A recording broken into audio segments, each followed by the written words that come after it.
Hello everyone. तो class 10 NCERT history के chapter 1 में हम आज आगे बढ़ेंगे और हम बात करेंगे नेशनलिज्म और नेशन स्टेट के आइडियाज़ के बारे में कि वो यूरोप में कैसे डेवलप हुए, स्पेशली 18th और 19th सेंचुरी में। और ये टॉपिक सिर्फ हिस्ट्री नहीं बल्कि पॉलिटिकल साइंस, इकोनॉमिक और सोशलॉजी का भी इम्पोर्टेंट हिस्सा है। आज हम इसे डिटेल में समझेंगे। तो चलिए शुरू करते हैं आज की class. If you look at the map of a mid-18th century Europe, you will find that there were no nation state as we know them today. तो अगर हम मिड 18th सेंचुरी की बात करें तो यूरोप आज जैसा हमको यूनाइटेड दिखाई देता है, उस समय ऐसा नहीं था। And what we know today as Germany, Italy and Switzerland were divided into kingdoms, duchies and cantons. तो अगर हम बात करें तो जर्मनी की, इटली, स्विट्ज़रलैंड जैसे कंट्रीज़ हैं, तब ये नेशन स्टेट नहीं थे। नेशन स्टेट्स का मतलब होता है वो यह एक ऐसा राष्ट्र जहाँ पर एक कॉमन भाषा हो, कल्चर हो, आइडेंटिटी हो और एक सेंट्रल गवर्नमेंट हो, और यही नेशन स्टेट आगे चल करके एक कंट्री का रूप लेते हैं। लेकिन उस वक्त ऐसा नहीं था। ये सारे जितनी भी कंट्रीज़ थी वो छोटे छोटे किंगडम्स में, डचीज़ क्या होता है जिस पर एक ड्यूक करता है राज, उसको डचीज़ बोलते हैं। कैंटोन्स जो था वो स्विट्ज़रलैंड में ही एक ऑटोनोमस रीजन होता था जहाँ पे रूलर राज करते थे। तो whose rulers had their autonomous territories. Eastern and central Europe were under autocratic monarchies within the territories of which lived diverse people. They did not see themselves as a sharing a collective identity or a common culture. Often they even spoke different languages and belonged to a different ethnic group. सो छोटे, लेकिन उस वक्त ये छोटे छोटे kingdom से बताया बटे हुए थे। डचीज़ जो एक छोटा राज होता था, प्रिंस या ड्यूक के अंडर। कैंटोन ये छोटे एडमिनिस्ट्रेटिव एरिया थे स्विट्ज़रलैंड में। तो ईस्टर्न और सेंट्रल यूरोप में ऑटोक्रेटिक मोनार्कीज थी। ऑटोक्रेसी का मतलब होता है कि जब कोई एक रूलर जैसा किंग या एम्परर पूरी पावर अपने हाथ में जो ले लेता है और उसकी बातों को चैलेंज करने की परमिशन किसी के पास नहीं होती है। ठीक है, तो the Habsburg empire that ruled over Austria Hungary for example was a patchwork of many different region and people. तो यहाँ अगर हम बात करें हैब्सबर्ग एम्पायर का, यहाँ पर एग्जांपल दिया गया है। सो वो एम्पायर जो था वो अलग अलग लोगों का कलेक्शन था। अगर हम बात करें जैसे वहाँ के अल्पाइन रीजन की, अल्पाइन रीजन, टायरोल, ऑस्ट्रिया, ठीक है। तो यहाँ for example was a patchwork of many different region people. It included the Alpine region, the Tyrol, Austria, Sudetenland, as well as Bohemia, where the aristocracy were predominantly German speaking. तो जहाँ पर हम अगर बात करें तो अल्पाइन रीजन, टायरोल, ऑस्ट्रिया, सुडेंटलैंड में जहाँ जर्मन स्पीकिंग लोग रहते थे। फिर अगर हम वहाँ बोहेमिया की बात करें तो बोहेमिया जहाँ एरिस्टोक्रेसी यानी ज़मींदार और एलीट लोग थे, वो सब जर्मन बोलते थे। अगर हम बात करें, it also included the Italian speaking province of Lombardy and Venetia. तो इटली के पार्ट जैसे लोम्बार्डी, वेनेशिया जहाँ इटालियन भाषा बोली जाती थी। And in Hungary half of the population spoke Magyar while the other half spoke a variety of dialects. अगर Hungary में हम बात करें तो आधी पॉपुलेशन जो थी वो मग्यार बोलती थी। मग्यार क्या थी? हंगेरियन लैंग्वेज थी। और बाकी अलग अलग डायलेक्ट्स मतलब बोलियाँ बोली जाती थी। अगर हम बात करें इन गैलिशिया, तो गैलिशिया में एरिस्टोक्रेसी स्पोक पॉलिश। तो गैलिशिया में जो एरिस्टोक्रेट थे वो पॉलिश बोलते थे। एंड साथ ही अगर हम बात करें beside these three dominants group, there also lived within the boundaries of empire as mass of subject peasant peoples, Bohemians and Slovaks to the north, Slovenes in Carniola, Croats to the south and the Romans to the east in Transylvania. और बात करें साथ ही क्रोट्स की, स्लोवेन्स की, Romanians की जैसे अलग अलग इथनिक ग्रुप थे, वो भी यहाँ पर रहते थे। सो इस डाइवर्सिटी का मतलब क्या है? ठीक है, the difference did not easily promote a sense of political unity. तो इन लोगों के अंदर कोई पॉलिटिकल यूनिटी नहीं बन पाती थी क्योंकि ये सब अलग अलग इतना ज़्यादा डाइवर्सिफाई थे, ये इनकी भाषाएं अलग थी, कल्चर अलग थे, तो ये इन लोगों के अंदर एक कलेक्टिव सेंस नहीं था, इसीलिए इनके अंदर कोई पॉलिटिकल यूनिटी नहीं बन पाती थी। एंड द ओनली टाई, सिर्फ इनको क्या बांध के रखता था? एक कॉमन एलिगेंस यानी एक लॉयल्टी, कहते हैं एलिगेंस को बोलते हैं लॉयल्टी, एलिगेंस, लॉयल्टी, इम्परर, यानी कि इनको डाइवर्सिटी का मतलब था ना कॉमन कोई लैंग्वेज थी, ना कल्चर था, ना पॉलिटिकल यूनिटी थी, सिर्फ एक इम्परर के प्रति इनकी लॉयल्टी थी जो सबको एक थ्रेड में बांधती थी, जो एकजुट करती थी इनको। So how did nationalism and the idea of nation state emerge. तो कैसे अब हम देखेंगे लोगों के अंदर राष्ट्रवाद का उदय होता है और कैसे नेशन स्टेट का आइडिया इमर्ज होता है। तो देखेंगे the aristocracy and the new middle class. Socially and politically a landed aristocracy. तो व्हाट इज़ लैंडेड एरिस्टोक्रेसी? यानी वो कुलीन वर्ग के लोग या एलीट क्लास के लोग जिनके पास बहुत ज़्यादा ज़मीनें होती थी, ठीक है, was a dominant class on the continent. यानी यूरोप में उस वक्त लैंडेड एरिस्टोक्रेसी यानी जमींदार एलीट क्लास सबसे पावरफुल थे। And the members of this class were united by a common way of life that cuts across regional division. और ये लोग अपने गांव और शहर दोनों जगह प्रॉपर्टी रखते थे। एंड डिप्लोमेसी में ये लोग they owned state in the countryside and also town house. They spoke French for purpose of diplomacy. Diplomacy के लिए ये फ्रेंच लैंग्वेज का इस्तेमाल करते थे, यानी इंटरनेशनल डिप्लोमेसी। और हाई सोसाइटी में भी फ्रेंच लैंग्वेज ही बोली जाती थी इनके बीच में। And their families were often connected by ties of marriage. और जो उनका परिवार था वो भी मैरिज के थ्रू जुड़ता था, क्योंकि ये अमीर लोग होते थे तो ये हमेशा एलीट क्लास के ही लोगों से शादी करेंगे, कोई अपने घर के नौकरों से शादी तो करवा नहीं देगा, ठीक है। And this powerful aristocracy was how ever numerically a small group. तो जो ज़मींदार थे, जो बड़े बड़े एरिस्टोक्रेट थे, वो नंबर में तो कम होंगे ही, ज़्यादातर जो पॉपुलेशन का जो ज़्यादा बड़ा हिस्सा होगा वो किसानों का ही होगा। And to the west the bulk of the land was farmed by tenants and small owners, while in Eastern and Central Europe the pattern of land holding was characterized by vast estates which were cultivated by serfs। ठीक है, तो अगर हम बात करें तो ये elite class जो था पॉपुलेशन का जो बहुत छोटा हिस्सा था, बाकी मेजॉरिटी लोग पीजेंट्री यानी किसान ही थे। वेस्टर्न यूरोप में अगर हम देखें तो छोटे फार्मर्स और टेनेंट्स ज़्यादा थे।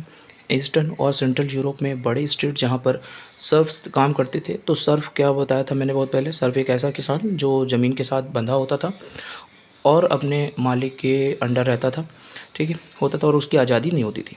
फिर उसके बाद हम बात करते हैं in western and parts of central Europe the growth of industrial production and trade meant the growth of towns and the emergence of commercial classes whose existence was based on production for the market। सो हम देखते हैं फिर आया industrial revolution, यानी जब machine और factories की वजह से प्रोडक्शन बड़े स्केल पर होने लगा। इंडस्ट्रियलाइजेशन बिगन इन इंग्लैंड, तो इंग्लैंड से सभी को पता है इंग्लैंड से इंडस्ट्रियलाइजेशन की शुरुआत होती है in the second half of the 18th century, 18वीं सदी के आखिरी में। And but in France and parts of the German state it occurred only during the 19th century. लेकिन यही फ्रांस और जर्मन स्टेट में भी 19वीं सदी में इसका शुरुआत हो जाती है। And in its wake new social groups came in to being a working class population.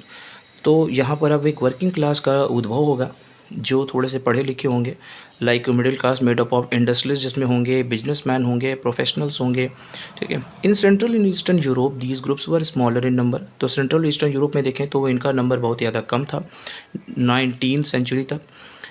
It was among the educated liberal middle classes that ideas of national unity following the abolition of aristocratic privileges gain popularity. तो इन लोगों ने जैसे ही थोड़ा सा ये जो liberal middle class था जो बीच में उभरा इंडस्ट्रियल रेवोल्यूशन के दौरान, तो वहाँ पर उन लोगों के बीच में नेशनल यूनिटी की भावना जो थी वो बढ़ने लगी। और वो चाहते थे कि जो ये एरिस्टोक्रेटिक प्रिविलेज मिले हुए हैं, जैसे हम लोगों ने फ्रांस में बात करी थी, फर्स्ट स्टेट और सेकंड स्टेट और थर्ड स्टेट के बारे में बात करी थी। तो फर्स्ट स्टेट को बहुत सारी प्रिविलेजेस मिली हुई थी, सेकंड स्टेट वालों को भी बहुत प्रिविलेज मिली थी। तो थर्ड स्टेट वालों ने कहा कि भाई हम लोग इतनी ज़्यादा मेहनत कर रहे हैं, हम बिज़नेस चला रहे हैं, हम इतने ज़्यादा काम सीख करके इतनी मेहनत करके पैसा कमाते हैं और हम ही क्यों टैक्स दें, ये फर्स्ट स्टेट और सेकंड स्टेट वाले क्यों बैठ कर के मौज करते हैं। तो ये सारी चीज़ों की मांग उठने लगी और वो चाह रहे थे कि जितनी भी प्रिविलेज मिली हैं, जो विशेष अधिकार मिले हुए हैं एरिस्टोक्रेटिक रूलर्स को, वो सारे हटाए जाए। फिर हम बात करते हैं what did liberal nationalism stand for. तो लिबरलिज्म क्या था? So ideas of national unity in early 19th century Europe was closely allied to the ideology of liberalism, ठीक है। तो जो टर्म है लिबरलिज्म, इसका मतलब होता है, ये एक लैटिन वर्ड है जिसका मतलब लैटिन वर्ड से बना हुआ है जिसका मतलब लिबियर मतलब होता है फ्री। तो लिबरलिज्म शब्द लैटिन के लिबर से आया है जिसका मतलब होता है फ्री यानी आज़ादी, ठीक है। तो for the new middle classes liberalism stood for freedom for the individual and equality of all before the law. यानी कि जो मिडिल क्लास है उसके हिसाब से था कि जितने भी लोग हैं जो इंडिविजुअल हैं वो सब समान समझे जाएं लॉ की नज़रों में। And politically it emphasise the concept of government by consent. और वो चाहते थे कि राजनीतिक रूप से उनके लिए आज़ादी क्या थी कि जो भी सरकार आए वो सहमति से आए, यानी जनता की सहमति से आए। And since the French revolution liberalism had stood for the end of autocracy and clerical privileges, a constitution and representative government through parliament 19th century liberals also state the inviolability of private property, यानी individual freedom, हर इंसान को अपने फैसले लेने का अधिकार, and equality before law, यानी सबको कानून के सामने बराबर का अधिकार हो, एंड जो हमारी जो सरकार हो वो गवर्नमेंट बाय कंसेंट हो, यानी रूलर्स को लोगों की परमिशन लेकर शासन करना चाहिए। तो फ्रेंच रिवॉल्यूशन ने लिबरलिज्म को अगर हम देखें तो पॉपुलर बहुत बनाया, पर ये यहाँ ध्यान रहे इक्वलिटी का मतलब यहाँ पर यूनिवर्सल सफरेज का नहीं है, यानी यहाँ पर जो पॉलिटिकल ये जो बात कर रहे हैं कि हम पॉलिटिकल आज़ादी की बात कर रहे हैं, यहाँ पॉलिटिकल आज़ादी का मतलब सबके लिए वोटिंग राइट से नहीं है। जैसे इंडिया जब आज़ाद हुआ तो यूनिवर्सल फ्रेंचाइज हो गया, यानी जितने भी लोग 21 साल के ऊपर थे सबको वोटिंग राइट मिल गया। बाद में इस उम्र को घटा करके 18 साल कर दिया गया, लेकिन वहाँ पर इस चीज़ की बात नहीं हो रही थी। जो सिर्फ जिनके पास प्रॉपर्टी थी, जिनके पास सिर्फ प्रॉपर्टी थी और वो भी मर्द, ठीक है, उनको ही वोटिंग राइट दिए गए, गरीब औरतों को पॉलिटिकल राइट्स नहीं मिले थे। तो ये बात यहाँ पे याद रखने वाली है, ठीक है। और इकोनॉमिक की अगर हम बात करें तो देखते हैं भी, yet equality before the law did not necessarily stand for universal suffrage. तो सफरेज का मतलब वही बताया मैंने, तो राइट टू वोट, ठीक है। You will recall that in revolutionary France which mark the first political experiment in liberal democracy, the right to vote and to get elected was granted exclusive to property owning man. तो हमने जैसा कि France के revolution के दौरान वहाँ पे देखा था कि जो वोटिंग राइट था वो सभी को नहीं मिला हुआ था, सिर्फ उन्हीं को मिला हुआ था, उन आदमियों को, उन मर्दों को मिला हुआ था जिनके पास क्या होता था, प्रॉपर्टी होती थी। And man without property and all women were excluded from political rights, यानी ऐसे व्यक्ति जिनके पास प्रॉपर्टी नहीं होती थी और जितनी भी औरतें थी उन सबको इन पॉलिटिकल राइट से दूर रखा गया था। और कुछ समय के लिए अगर हम बात करें तो जब जैकोबियंस का जब रूल आया था तो कुछ समय के लिए सभी को, जितने भी एडल्ट मेल थे उन सबको वोटिंग राइट्स दे दिए गए थे। However the Napoleonic code went back to the limited, और जब नेपोलियन का जब रूल आया तो उसने फिर से इसको लिमिटेड कर दिया और औरतों को एक माइनर का स्टेटस दे दिया कि वो लोग अपने पिता की परमिशन और पिता के अंडर और हस्बैंड के अंडर रहेंगी। And throughout the 19th century and early 20th centuries women and non property man organise opposition movement demanding equal political rights, ठीक है। तो हम यहाँ कह सकते हैं कि आगे चल कर के जो 19th सेंचुरी और अर्ली 20th सेंचुरी में औरतों ने और जिनके पास प्रॉपर्टी नहीं थी ऐसे मर्दों ने अपोजिशन मूवमेंट्स चलाए इक्वल पॉलिटिकल राइट्स मांगने के लिए। फिर देखते हैं इन द इकोनॉमिक स्फीयर, अब आर्थिक रूप से लिबरलिज्म का मतलब क्या है। तो in the economic sphere liberalism stood for the freedom of market and the evolution of state impose restriction on the movement of goods and capital during the 19th century. This was a strong demand of the emerging middle classes. Let us take the example of the German speaking region in the first half of the 19th century. Okay तो economic liberalism भी important था। इसका मतलब था state के जो restriction है उनको हटा दिया जाए, और जब ये रेस्ट्रिक्शन जब हटाए जाएंगे तभी व्यापार को बढ़ावा मिलेगा। तो Napoleon's administrative measures had created out of the countless small principalities a confederation of 39 state. तो अगर हम बात करें कि एग्जांपल है, जर्मनी में उस समय 39 स्टेट थे और हर जगह अलग अलग करेंसी वहाँ चलती थी, ठीक है। Each of this possessed its own currency and the weight and measure. A merchant travelling in 1833 from Hamburg to Nuremberg to sell his goods would have had to pass through 11 custom barriers and pay a custom duty about 5% of at each one of them. यानी कि उस समय Germany में 39 state हुआ करती थी and हर किसी की खुद की करेंसी होती थी, खुद के वेट होते थे, खुद का मेज़रमेंट होता था। मेज़रमेंट का एक सबसे अच्छा एग्जांपल हम लेते हैं एलए का। तो एलए क्या था, जो टेक्सटाइल में जो मटेरियल को नापने की जो यूनिट थी उसको एलए बोला जाता था, ठीक है। तो अगर हम फ्रैंकफर्ट में अगर आप कपड़ा देखने जाओगे तो 1 एलए वहाँ पर 54.7 सेंटीमीटर का होता था। मेंस में अगर हम देखें तो वो 55.1 सेंटीमीटर का होता था और न्यूरेमबर्ग में वो 65.6 का होता था। और अगर हम फ्राइबर्ग में बात करें तो 53.5 सेंटीमीटर का एक एलए होता था। तो यहाँ देख सकते हैं कि कितने ज़्यादा मेज़रमेंट और वेट में क्या है डिफरेंसेस हैं। और वहाँ पर करेंसी भी बहुत ज़्यादा चलती थी, ठीक है। तो बड़ी दिक्कत होती थी व्यापारियों को सामान बेचने में। तो अगर हम बात करें एग्जांपल लेते हैं तो एक अगर कोई व्यापारी है जो 1833 में हैम्बर्ग से न्यूरेमबर्ग जा रहा है अपना सामान बेचने, तो उसको 11 कस्टम बैरियर से गुजरना पड़ता था और हर एक बैरियर पर उसको 5% टैरिफ यानी ड्यूटी देना पड़ता था, कस्टम ड्यूटी देनी पड़ती थी, यानी 55% वो सिर्फ और सिर्फ ड्यूटी ही दे देता था।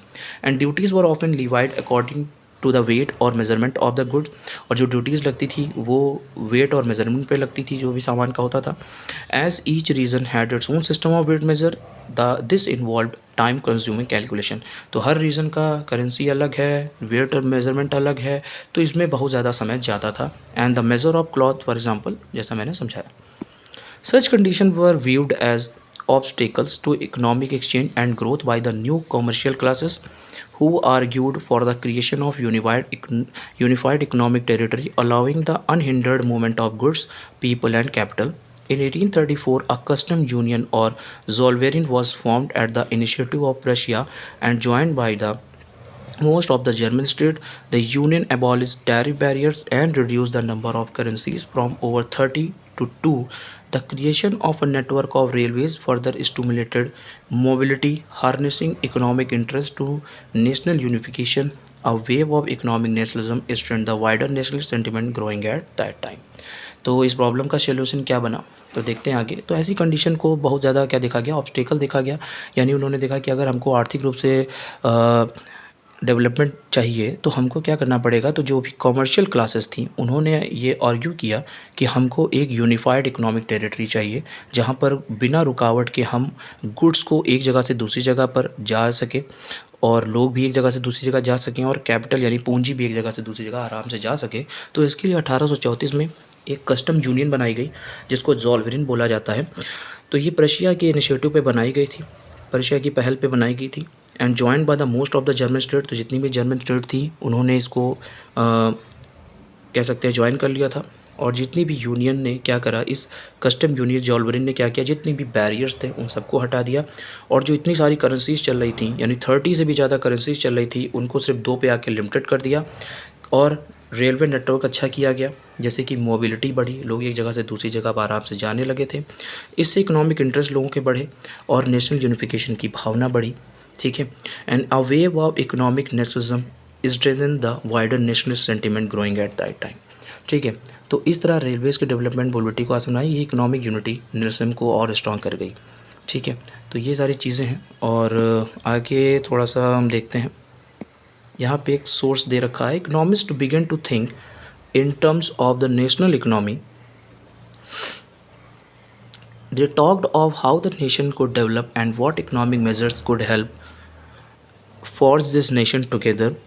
Friedrich List, professor of economics at the University of Tübingen in Germany, wrote in 1834, "The aim of the Zollverein is to bind the Germans economically into a nation. It will strengthen the nation materially as much by protecting its interest externally as by stimulating its internal productivity. It ought to awaken and raise national sentiment through a fusion of individual and provincial interest. The German people have realized that a free economic system is the only means to engender national feeling."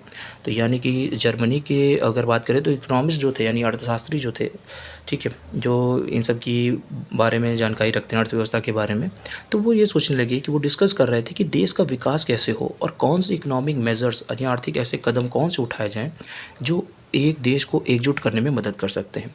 तो Germany की university of Tubingen में economics के professor थे जिनका नाम था Frederick list. उन्होंने 1834 में लिखा कि ज़ोलवेरिन का एम है जर्मन लोगों को इकोनॉमिक तरीके से एक नेशन में बांधा जाए और इस देश को बाहर से अपने इंटरेस्ट को प्रोटेक्ट करने में मदद मिलेगी और अंदर प्रोडक्टिविटी यानी उत्पादकता भी क्या होगी, बढ़ेगी।